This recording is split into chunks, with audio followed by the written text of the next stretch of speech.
Buletin Didik 30 Disember bersama saya Khairi Hazwan Muhammad Asri. Assalamualaikum dan salam sejahtera.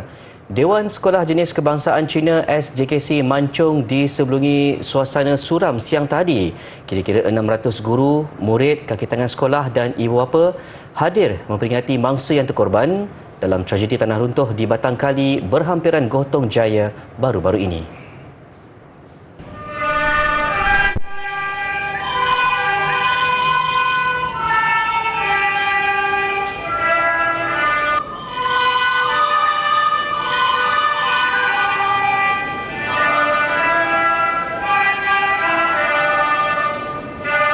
Meskipun cuti sekolah, individu yang terlibat hadir seawal jam 8 pagi. Murid lengkap berpakaian sekolah berkesempatan menyampaikan pelbagai mesej indah sebelum duduk memberi penghormatan kepada guru mereka yang terkorban. Kaki tangan sekolah termasuk guru juga dilihat tidak dapat menahan sebab apabila ada rakan sekerja menyampaikan perkongsian pada majlis itu selain rakaman video serta gambar bagi mengenang mangsa. Tragedi ini telah menyebabkan GPWKL kehilangan 6 orang guru yang amat berdedikasi serta 3 orang lebih yang dikasihi, dan ini merupakan kerugian yang besar untuk warga SJKC Mancung, GPWKL, bangsa dan negara.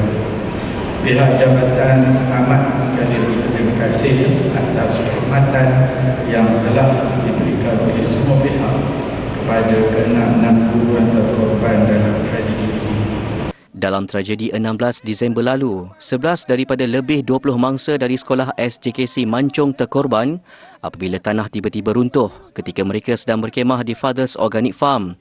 Dalam kejadian jam 2.42 pagi itu, 94 mangsa terlibat dan daripada jumlah itu 61 orang selamat manakala 26 terkorban. Dalam pada itu, Jabatan Pendidikan Wilayah Persekutuan Kuala Lumpur sudah mengenal pasti calon untuk menggantikan 6 guru SJKC Mancung yang meninggal dunia dalam tragedi tanah runtuh itu. Timbalan Pengarah Pendidikan Sektor Pembelajarannya Abdul Aziz Mat Hashim berkata, semua guru terbabit diminta bersiap sedia untuk memulakan tugas di sekolah terbabit. Jelasnya mereka adalah guru baharu dan akan memulakan sesi persekolahan tahun depan. Kesemua guru itu telah dihubungi secara fizikal namun mereka belum melapor diri secara fizikal. Mereka turut maklum mengenai peranan masing-masing sebagai bakal pendidik dan bersedia untuk berkhidmat. Tegasnya, walaupun SJKC Mancung berdepan kehilangan ramai guru, ia tidak akan menjejaskan tugasan bagi sesi persekolahan baru. Selain itu, katanya tender kantin sekolah juga sudah dibuka dan mereka akan menerima pengendali kantin yang baharu susulan pengusaha kantin sekolah terbabit turut terkorban dalam tragedi berkenaan bersama seorang pekerjanya. Jabatan Kemajuan Orang Asli JAKOWA akan mendapatkan kerjasama Unit Udara Jabatan Bomba dan Penyelamat Malaysia JPPM bagi penerbangan ihsan membawa keluar puluhan murid dari pos GOP Gua Musang Kelantan. Mereka terkandas ekoran jalan perhubungan ke kawasan itu rosak teruk dan jambatan runtuh. Timbalan Ketua Pengarah Perancangan dan Pengurusan JAKOWA Saiful Zahlan Muhammad Azmi berkata, langkah ini diambil bagi memastikan murid yang terlibat dapat meneruskan sesi persekolahan yang bermula tidak lama lagi. Berdasarkan rekod JAKOWA, 90 murid dari pos GOP terdiri daripada 12 orang dari Sekolah Kebangsaan Tohoi, 33 dari SK Kuala Betis dan 45 lagi dari SMK Panggung Jaya. Selain pos GOP, lebih 100 lagi pelajar di pos Bala Gua Musang turut terkandas dan kaedah ini akan turut digunakan sekiranya jalan alternatif di kawasan berkenaan tidak dapat dibaiki lebih awal. Sekiranya ada keperluan dan juga tanah runtuh masih tidak dapat dibaiki, berkemungkinan kita akan mohon bantuan pihak bomba untuk mengangkut pelajar-pelajar terutamanya di pos GOP dan Bala yang dalam pertimbangan kita sekarang ni. Dan kita pun tak nak disebabkan perkara-perkara tersebut akan menyebabkan mereka ini ketinggalan dari segi persekolahan mereka. Beliau berkata demikian selepas menyampaikan bantuan bekalan makanan yang diterbangkan helikopter unit udara JBPM kepada 1,000 penduduk orang asli pos Bala yang terkandas sejak 2 minggu lalu. Terdahulu, ibu bapa di pos pedalaman paling jauh, pos GOP, melahirkan kebimbangan apabila anak-anak mereka tidak dapat ke sekolah sekiranya laluan perhubungan mereka tidak dapat dibaiki segera. Mereka turut meminta bantuan JAKOWA untuk mendapatkan khidmat unit udara JBPM untuk mengangkut anak-anak mereka ke sekolah masing-masing. Semua pengembara yang tiba dari luar negara termasuk China perlu menjalani saringan demam bagi menghadapi sebarang kemungkinan peningkatan kes dan kematian akibat COVID-19. Menteri Kesihatan Dr. Zaliha Mustafa berkata peningkatan itu adalah antara 4 strategi utama kementeriannya dalam meningkatkan kesiapsiagaan sedia ada susulan perubahan dasar pengurusan pandemik di China. Jelas beliau, pengembara yang dikesan demam, bergejala atau rujukan kendiri akan dirujuk ke pusat kuarantin atau pusat kesihatan untuk pemeriksaan semula. Sekiranya disyaki COVID-19, mereka perlu menjalani ujian COVID-19. Jelasnya, langkah surveillance di pintu masuk antarabangsa, PMA juga akan diperkukuh dengan pengambilan sampel air kumbahan pesawat dari China. Bagi mengesan sebarang varian baharu pula, semua kes penyakit seperti influenza dan jangkitan pernafasan akut teruk yang mendapatkan perkhidmatan di fasiliti kesihatan dan mempunyai sejarah perjalanan ke China atau kontak dengan individu dari negara itu dalam tempoh 14 hari perlu melalui ujian RTK. Beliau turut memaklumkan pengisytiharan Malaysia sebagai kawasan tempatan jangkitan yang akan tamat esok dilanjutkan sehingga 30 Jun depan. Pelindungan komuniti terus dilaksanakan melalui pemberian vaksin terutama kepada kumpulan rentan dan berisiko tinggi dengan menawarkan pemberian secara jumpa terus di fasiliti kesihatan KKM. Kesiapsiagaan dan respons sistem perkhidmatan kesihatan awam akan ditingkatkan melalui pengukuhan pengurusan COVID-19 menggunakan pendekatan cari, uji, jejak, asing dan sokong FTTIS yang diautomasikan. China sebelum ini mengumumkan kelonggaran pengurusan COVID-19 manakala Suruhanjaya Kesihatan Kebangsaan NHC memaklumkan Beijing tidak akan mengenakan kuarantin ke atas mereka yang memasuki negara itu.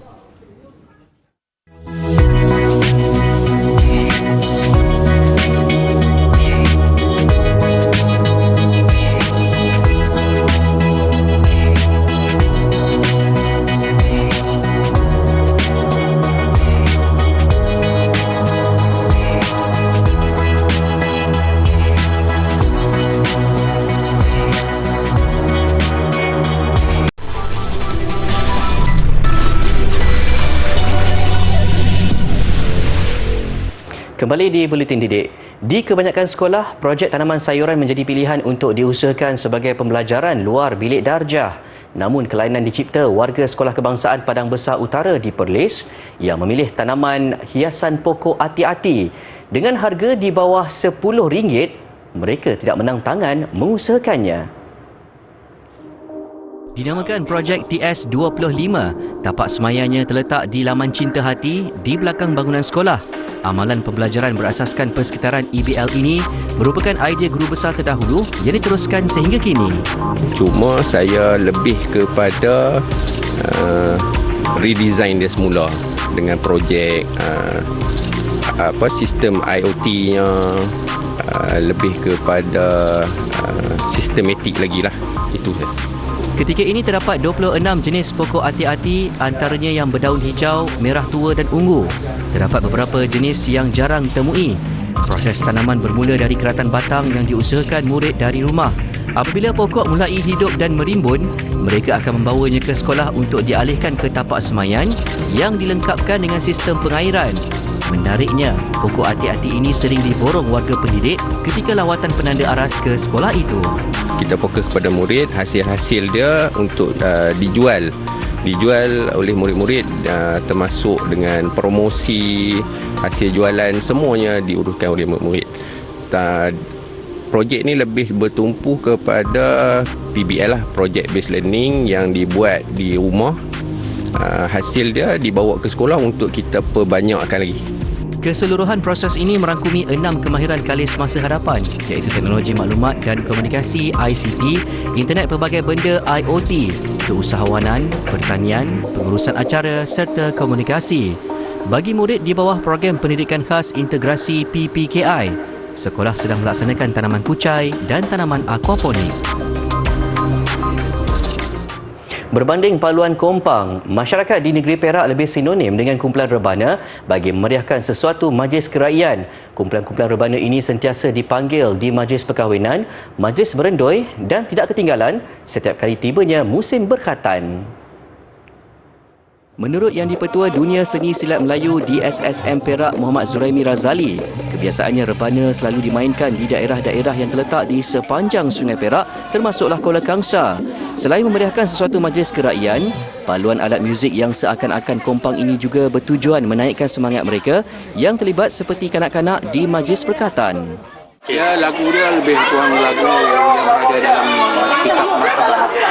Dalam kitab Marhaban itu lagu dia lagu yang memuji Rasulullah dan juga sebagai satu syiar Islam, budaya Islam. Lagu-lagu dia semua memuji Tuhan banyak.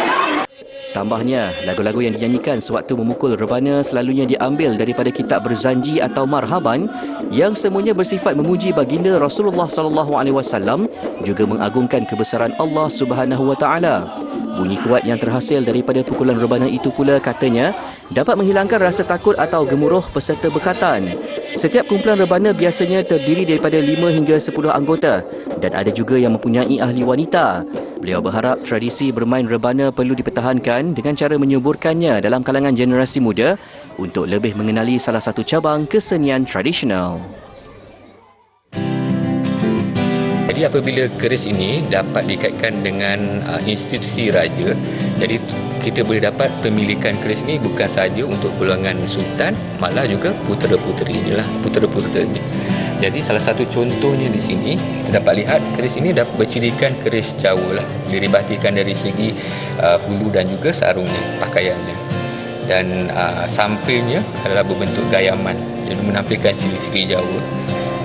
Di bahagian penduk sarung ini, di bahagian belakangnya tertulis satu nota yang bertulis Tengku Mahmud Anak-Anda Sultan Selangor dan bertarikh 1235 Hijrah bersamaan dengan 1819 Masihi. Jadi ini adalah salah satu keris yang menunjukkan pewarisan keris diraja.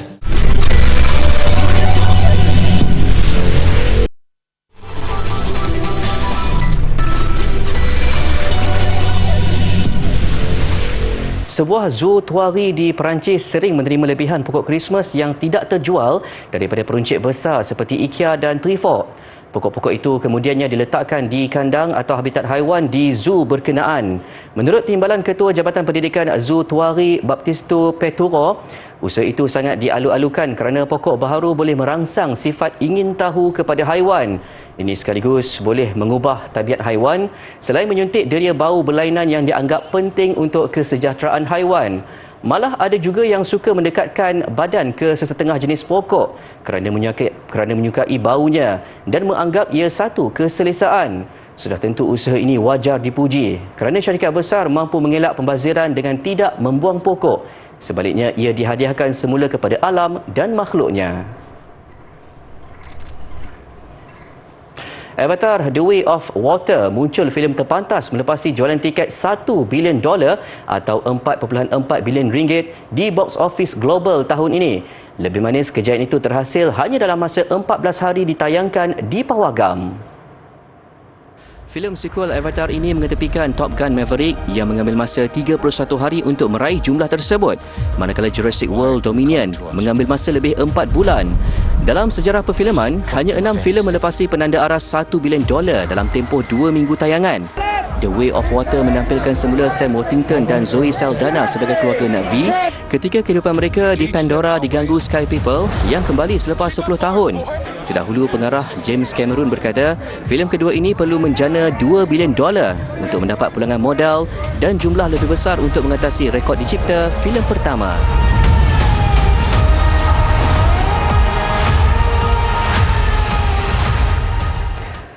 Selepas menempa kejayaan merangsangkan sebagai pendatang baru K-pop, kumpulan New Jeans buat pertama kalinya terlibat dalam usaha kebajikan secara rasmi. Sebuah persatuan kebajikan Snail of Love mengesahkan syarikat rakaman Adore bersama New Jeans telah menyumbang sejumlah wang untuk membantu kanak-kanak yang mengalami masalah pendengaran. Sumbangan itu datang daripada hasil jualan album pertama mereka. Malah Adore dan New Jeans merancang untuk menggunakan sebahagian daripada hasil jualan album setiap tahun untuk tujuan amal. Untuk rekod, New Jeans membuat kemunculan pertama pada Julai lalu, menampilkan 5 anggota berusia belasan tahun. Sehingga pertama, attention dan hype boy yang pantas menarik perhatian ramai dan tular dikira kejayaan besar memandangkan mereka tampil tanpa pengumuman atau promosi.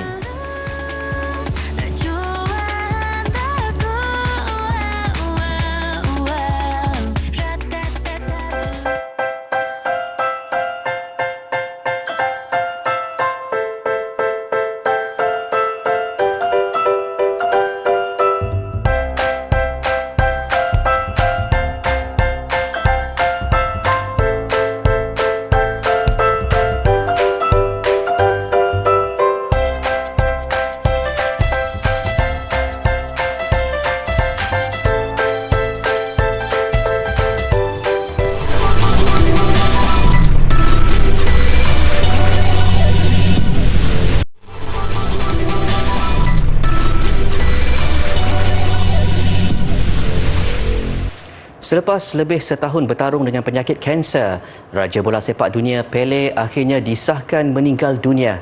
Kematian Pele hari ini bermakna berakhirnya kisah legenda ternama dunia. Namun legasi yang ditinggalkannya memberi kesan cukup mendalam kepada seluruh warga bola sepak dunia, terutamanya pemain-pemain yang menjadikannya idola.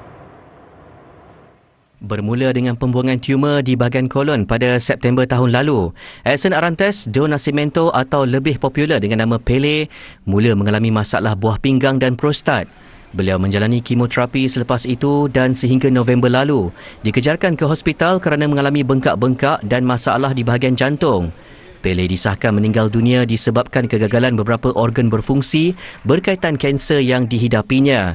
Berita kematian Pele kemudiannya disahkan ejennya Joe Fraga menerusi kenyataan The King Has Passed. Dilahirkan di Minas Gerais pada 23 Oktober 1940, Pele meninggalkan legasi cukup besar kepada bola sepak dunia, juga kesan yang cukup mendalam buat negara kelahirannya, Brazil. Kemunculannya dalam arena bola sepak telah mencetus kebangkitan Brazil menyaksikan skuad Samba gah menjelang trofi Piala Dunia buat kali pertama pada 1958. Pele menjadi tunjang utama Brazil merakam dua lagi kejayaan selepas turut mengungguli edisi 1962 dan 1970. Susulan kematiannya, Brazil mengisytiharkan tempoh berkabung 3 hari bermula hari ini. Menurut Perdana Menteri Jair Bolsonaro, ia sebagai penghormatan untuk ikon yang membawa nama Brazil ke persada dunia menerusi bola sepak. Juara bertahan Thailand terlepas tiket awal untuk mara ke separuh akhir Piala AFF 2022 apabila terikat 1-1 menentang Indonesia pada aksi ketiga kumpulan A di Stadium Gelora Bung Karno, Jakarta. Keputusan itu menyaksikan Thailand dan Indonesia kini berkongsi 7 mata. Nasib mereka akan ditentukan pada perlawanan terakhir kumpulan 2 Januari ini. Pertembungan juara dan naib juara 2020 itu berlangsung sengit pada babak pertama. Namun tiada jaringan terhasil sekalipun Indonesia memiliki peluang terbaik untuk mencipta gol pendahuluan. Bersambung babak kedua, tuan rumah akhirnya ceria apabila pengada menghadiahkan sepakan penalti selepas bola terkena tangan ketua pasukan Thailand Tiraton Bunmatan minit ke-48. Peluang itu mudah disempurnakan Mark Klok untuk Indonesia 1-0 mendahului. Minit ke-62 mereka terus mendapat kelebihan apabila sang rawat Dek Mukir dilayangkan kad merah kerana mengasari Sadil Ramdhani. Meskipun Thailand terpaksa beraksi dengan 10 pemain, juara bertahan itu tetap berupaya mengucak-kacirkan pertahanan skuad Garuda sebelum Saraj Yuyen menyamakan kedudukan minit ke-79. Kekal 1-1 sehingga whistle penamat menyaksikan Thailand dan Indonesia kini berkongsi 7 mata selepas 3 perlawanan. Bagaimanapun, Thailand kekal di puncak kumpulan A berdasarkan perbezaan jaringan. Kemboja turut mengintai peluang ke separuh akhir selepas melasah Brunei 5-1 dalam satu lagi aksi kumpulan A di Phnom Penh. Sekalipun Brunei terlebih dahulu meningkap gol pembukaan menerusi tandukan Nur Ikhwan Othman minit ke-21, reaksi balas Kemboja selepas itu nyata sukar dibendung bermula dengan gol penyamaan Chon Chanchav 10 minit berselang. Bersambung selepas rehat, Kemboja pantas menggandakan jaringan melalui sepakan penalti Nick Taylor minit ke-50. Disusuli gol ketiga juga dari sepakan penalti disempurnakan Kyo Sok Peng minit ke-73. Minit ke-80 Lim Pisot menjadikan kedudukan 4-1 sebelum dia sekali lagi mencetak nama selaku penjaring kelima 2 minit sebelum tamat masa permainan. Kemenangan itu membolehkan Kemboja berada di tangga ketiga dengan 6 mata, hanya dibezakan 1 mata berbanding Thailand dan Indonesia. Kerajaan Negeri Perlis sedang giat melakukan pencarian bakat baharu atlet dan pelapis bagi mencapai sasaran 20 pingat melalui 8 acara pada Sukan Malaysia SUKMA akan datang. Bagi mencapai misi itu, Majlis Sukan Negeri Perlis memerlukan lebih ramai jurulatih yang berpengalaman luas, khususnya dalam sukan tinju. Kita juga dah masuk ke sekolah. Program yang sebelum ni kita dah bergerak ke Sekolah Menengah Perlis dan juga Sekolah Menengah Putra. Yang baru ni lah. Jadi kita dah ada stok-stok atlet yang mengikut carta yang diperlukan oleh Sport Science lah. Terdahulu, Kerajaan Negeri menyampaikan insentif kemenangan berjumlah RM232,500 kepada barisan atlet, jurulatih dan penyelaras sukan yang melakar kejayaan dalam SUKMA, Para SUKMA, Sukan Para ASEAN dan Sukan Commonwealth Birmingham 2022. Penyerahan insentif dilakukan pada satu majlis di Dewan Bankuet Kompleks Pentadbiran Kerajaan Negeri, Kangar. Ia menyaksikan keseluruhan 85 penerima termasuk Wira Paralimpik Negara, Datuk Abdul Latif Romli yang diwakili bapanya. Hasil daripada komitmen pelbagai pihak dan juga komitmen kerajaan negeri lah untuk tambahan insentif tersebut dalam usaha untuk menggalakkan lagi lah atlet-atlet supaya dapat capai sasaran yang ditetapkan oleh pihak MASN lah khususnya. Kerajaan Negeri Perlis turut menyuntik tambahan RM1,000 kepada setiap pemenang pingat emas, menjadikan jumlah insentif diterima masing-masing RM4,000. Baik, paparan telatah si cilik yang menyertai pertandingan Lego di Mesir mengakhiri buletin didik. Pertandingan bertujuan mendidik mereka tentang kepentingan tenaga bersih dan lestari. Saya Khairi Azhar Muhammad Asri, salam hormat dan Assalamualaikum.